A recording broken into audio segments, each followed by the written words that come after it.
আসসালামু আলাইকুম বন্ধুরা, আশা করি আল্লাহর রহমতে প্রত্যেকেই খুব ভালো আছেন। চলে এলাম আপনাদের সাথে নতুন আরও একটি রেসিপি শেয়ার করার জন্য। আজ আমি আপনাদের সাথে শেয়ার করব সবজি আর ডিম দিয়ে পাস্তা রান্নার রেসিপি। আমি একটি কড়াইয়ে আগেই গরম পানিটা বসিয়ে দিয়েছিলাম, পানিটাতে বরফ চলে এসেছে। এবার এখানে আমি পাস্তাগুলোকে দিয়ে দিচ্ছি। পানিটা যখন দিয়েছিলাম তখন এখানে 3 থেকে 4 ফোঁটা রান্নার তেলও দিয়ে দিয়েছিলাম। এতে পাস্তাগুলো সিদ্ধ হওয়ার পরও একটু তেল তেল ভাব থাকে। এরপরে হাফ চামচ পরিমাণে লবণ দিয়ে লবণটাকে এই পাস্তাটার সঙ্গে মিশিয়ে নিচ্ছি। তারপরে ঢাকনা দিয়ে ঢেকে এটাকে 5 থেকে 7 মিনিট সিদ্ধ করে নেব। ফিরে আসছি 5 থেকে 7 মিনিট পর।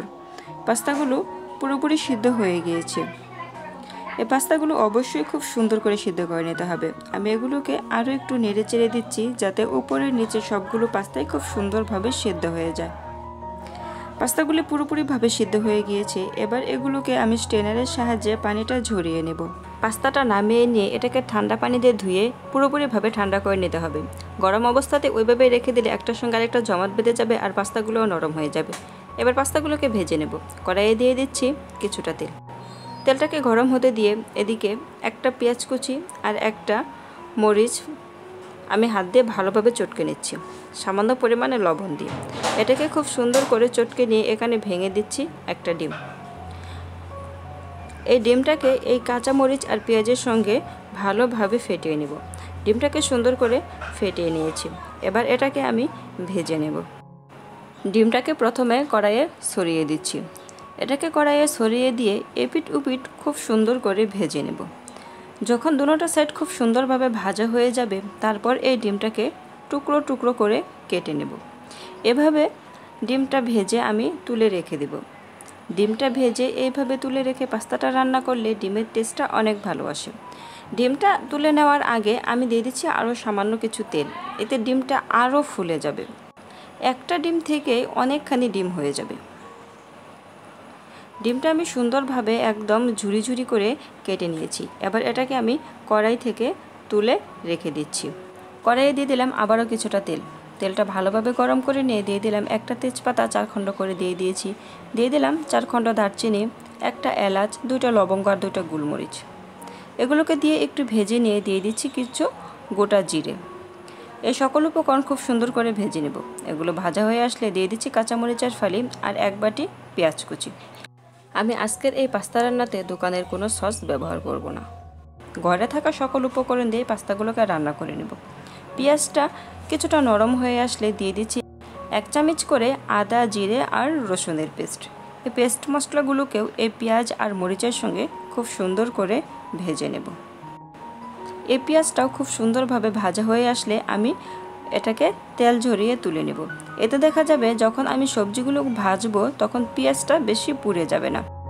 পেঁয়াজটা তুলে নিয়ে দিয়ে দিচ্ছি সবজি। আমি এখানে একটা বড় সাইজের আলু আর একটা গাজর ব্যবহার করেছি। এগুলোকে টুকরো টুকরো করে কেটে নিয়েছি। আপনারা চাইলে আপনাদের পছন্দ মতো যে কোনো সবজি এখানে ব্যবহার করতে পারেন।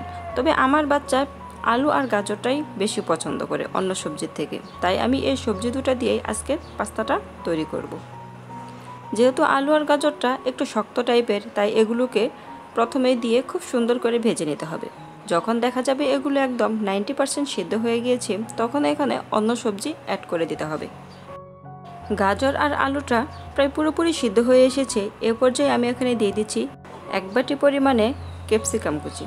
ক্যাপসিকামটা আগে যদি ব্যবহার করা হয় তাহলে এটা একদমই গলে যাবে, তাই গাজর আর আলুটা যখন সিদ্ধ হয়ে আসবে তখন এই সবজিটা এখানে ব্যবহার করতে হবে। এবার এই সকল সবজিগুলোকে খুব সুন্দর করে ভেজে নেব।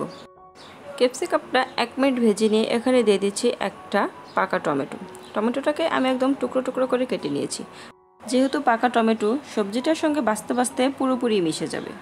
এবার এই টমেটোটা দিয়েও সকল সবজি আরও 2 মিনিট ভেজে নেব। সকল উপকরণ খুব সুন্দরভাবে ভাজা হয়ে গিয়েছে। এবার এখানে দিয়ে দিচ্ছি আগে থেকে সিদ্ধ করে রাখা পাস্তাগুলি। পাস্তাটাকে সবজিটার সঙ্গে খুব সুন্দর করে মিশিয়ে নেব। পাস্তাটাকে সবজিটার সঙ্গে মিশিয়ে নিয়ে আমি আগে থেকে ডিম আর যে পেঁয়াজটা ভেজে রেখে দিয়েছিলাম সেটাও এই পাস্তাতে দিয়ে দিচ্ছি। এবার এই সকল উপকরণকে শুধু ভেজে নেওয়ার পালা। এ পর্যায়ে দিয়ে দিচ্ছি একটা নুডলসের মশলা।